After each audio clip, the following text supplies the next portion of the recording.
Hello, isang kamusta ba kayo? Nag-exercise na po ba kayo? Ako ngayon pa lang. Kasi late na ako nagising. 10 yata. Kasi uh, kagabi nakatulog ako mga 2 a.m. yata. Madalas 2 a.m. na ako nakatulog o 1. Kaso nangyari, nakatulog ako siguro kung hindi ako nagkakamali 1 oras lang yata. Tapos nagising na ako na past 3 a.m. na yata yun. So, ginawa ko, hindi na ako natulog hanggang 6 a.m. yata. Doon na lang ako inabot ng antok at natulog. Hindi ko alam, siguro, alam yung mga kastroke ko, hindi na natanong. Ever since yatang na, na-stroke ako, hindi na ako nakakatulog ng maaga. Laging pinakamababa ko na yung alas 12 ng madaling araw. Pero kadalasan po yan, mga 2 a.m. o pinakagrabe sa lahat. Pag di na ako nakatulog, straight na po yung hanggang umaga. Pero ayos naman, hindi naman ako nahihilo. Ewan ko, siguro po na parang nasanay na yung katawan ko ng ganun. So, ito po ginagawa ko. Bali yung sa ano ko, pinaganyan-ganyan ko lang sa wrist. Sa wrist, para lumakas yung wrist ko. Kasi ang bilis po ang bilis mapagod ng wrist ko. Malakas siya, pero di ba nga po, nag-gym ako. Siguro po, after 1 hour na nagbubuhat ako, nakaganto na siya. Nakaganyan na yung, yan, pag na siya. Pag bumubuhat ako, ayaw na niya. Pirmi na siya, kahit yan ako, pirmi na siyang nakabagsak ng ganun. Kaya ngayon, try ko siyang i-fix, baka sakali palakas ko siya ng mapalakas at tumibay na. Kasi lakas itong kanan ko. Shoutout nga pala kay Ate Roxanne. Follow nyo po siya, subscribe nyo siya si Ate Roxanne.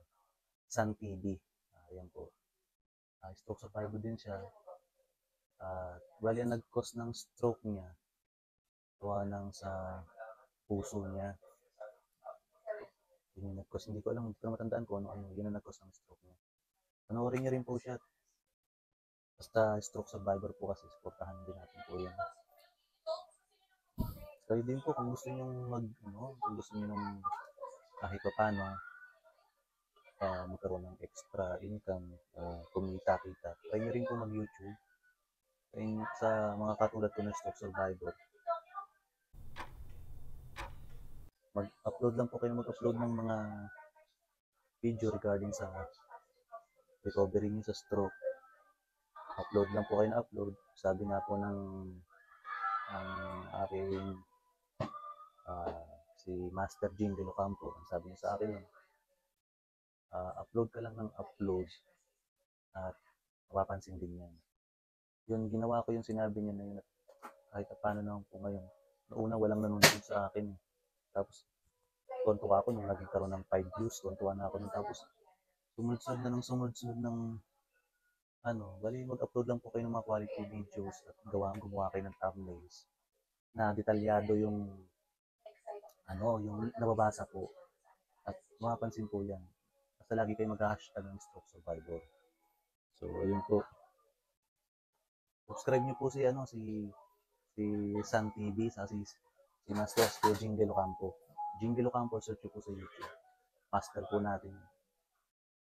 Bali, ito po yung isa sa mga nag-inspire sa akin.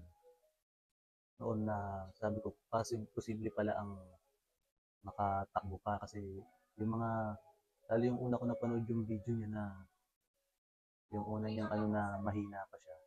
Tapos biglang pinakita niya yung current progress. Bigla siyang tumakbo. Gulat na gulat po ako nun. Amaze na amaze ako.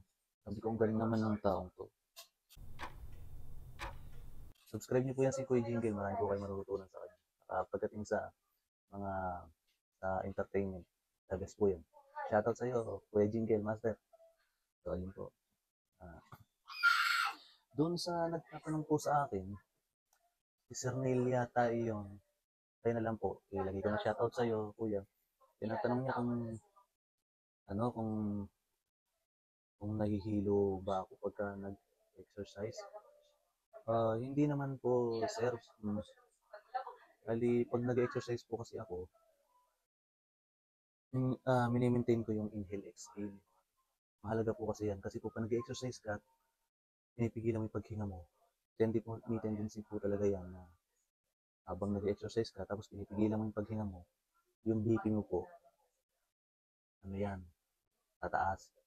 Tapos pag tigil mo, pagbuga mo ng pag-exhale mo, yun po nakakahilo po yun. Nangyayari po sa akin yan minsan sa gym, pagka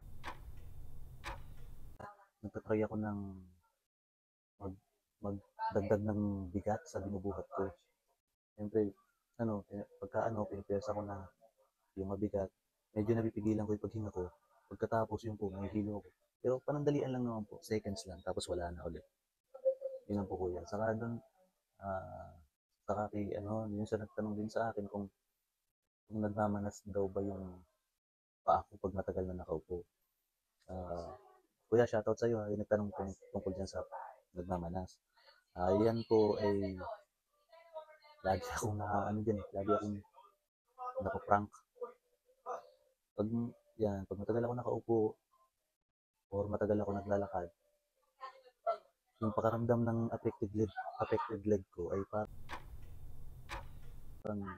parang hindi ko alam kung ang klaseng pakaramdam. Hindi ko masabi kung nanginimay ba o pinupulikat o ano eh. Tapos yung paa ko, feeling ko parang lobo. Parang ganun yung pakaramdam sa paa ko. Ayun. Kung kine-check ko naman siya, natatakot ako kasi parang manas. Pero pag pinipindot ko naman, hindi naman. Kasi kung manas po yun, pag pinindot mo siya, dun sa part na sinasabi mong maga, pag pindot mong ganun, kung manas po yun, nakalubog lang siya. Parang sa parang sa sponge. Try nyo yun pag maraming tubig. Pagka pinindot nyo siya, naiiwan lang yung pagpindot nyo, nakalubog lang siya. Ganun po sa panas. Pag pinipindot ko naman, okay naman siya. Tapos, papahinga ko lang ng konti. Pabalik ko siya sa normal. Pagka ganun, kuya, tumayo ka, galaw-galaw mo na konti yung affected leg mo para dumali yung dugo. Kasi na-stuck siya. Galaw-galaw mo lang pati yung paa mo. I-massage ko lang. Ganun lang po yung ginagawa ko. So, shoutout sa iyo kuya doon sa nagtanong. Blessed Sunday po sa inyo lahat. Ako'y tatapusin na itong ginagawa ko. Maraming salamat po sa inyong walang sawang suporta. Hanggang susunod ko po ulit na video. Bye-bye. 유난히도 캄캄한다면 나 홀로 너를 생각하네.